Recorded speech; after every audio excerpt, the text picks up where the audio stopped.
Institut Agama Kristen Negeri Manado, Prodi Teologi semester 5, NIM 190201127. Melihat keadaan bumi sekarang ini dengan pemanasan global yang terus meningkat, jumlah plastik tersebar di daratan dan lautan yang produksi serta konsumsinya tidak dapat lagi dihentikan, juga sumber air yang mulai langka. Tentunya peristiwa-peristiwa tersebut merupakan dampak dari aktivitas manusia di bumi selama ini yang kurang memperhatikan lingkungan. Aktivitas manusia sehari-hari yang secara langsung maupun tidak langsung dapat memicu terjadinya pemanasan global dan bencana alam lainnya. Maka dari itu, sebagai makhluk hidup, penghuni bumi juga berkewajiban untuk bisa menjaga bumi kita yang semakin tua ini. Ada banyak cara yang dapat kita lakukan sebagai generasi muda untuk mencegah bumi kita dari kerusakan dengan mengubah kebiasaan hidup kita sehari-hari. Lalu kira-kira apa yang harus kita lakukan untuk dapat mempertahankan bumi kita ini? Yang pertama adalah kurangi penggunaan tisu, atau kita bisa menggunakan serbet.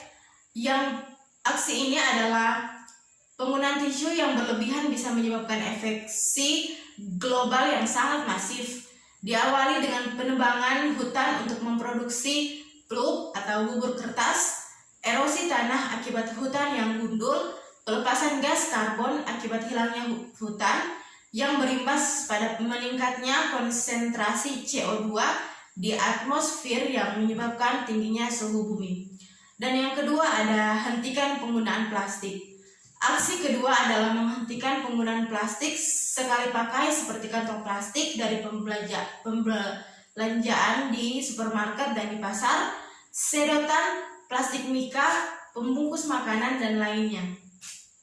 Plastik yang tidak mudah untuk diurai mulai mengotori daratan, menjumbat saluran, dan membuat laut, air, tanah, serta tanah tercemar. Yang ketiga ada hemat kertas. Aksi hemat kertas yang dapat dicoba adalah dengan mencetak secara bolak-balik. Gunakan kembali kertas bekas yang masih bersih di baliknya. Saat mengatur dokumen yang akan dicetak, kurangi margin dan persiapkan mencetak sehingga penggunaan tempat menjadi lebih efisien. Yang kelima, hentikan penggunaan air tanah. Aksi ini sebenarnya sudah diagungkan oleh banyak lembaga pemerintahan, bahkan terdapat undang-undang yang mengaturnya. Sahabat mungkin akan bertanya-tanya hubungan dari menghentikan penyedotan air tanah dengan kerusakan bumi. Pengambilan air tanah untuk digunakan secara masif akan memberikan dampak yang buruk bagi wilayah tersebut. Penyedotan air tanah akan menyebabkan permukaan tanah turun yang akan terus meningkatkan potensi banjir, bencana longsor, tanah amblas, dan intrusi air laut. Sebagai perusahaan penyedia air bersih, perpipaan, Air Jakarta tidak tinggal diam melihat kerusakan lingkungan sekitar.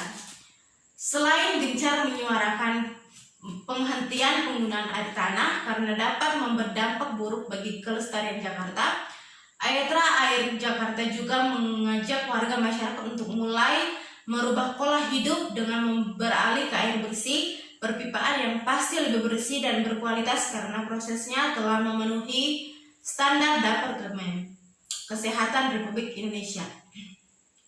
Air Jakarta juga turut berpartisipasi dengan rutin mengadakan kegiatan tanam pohon atau penghijauan yang bertujuan untuk mencegah erosi, mampu menyimpan kembali air tanah, mencegah terjadinya banjir, dan menyaring karbon dioksida dan polusi menjadi oksigen yang kita hirup sehari-hari.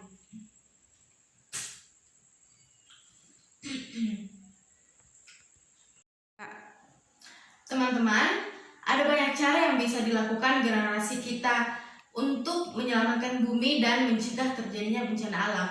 Marilah mulai saat ini, tunjukkanlah kepedulianmu dan tunjukkanlah aksimu. Terima kasih, shalom.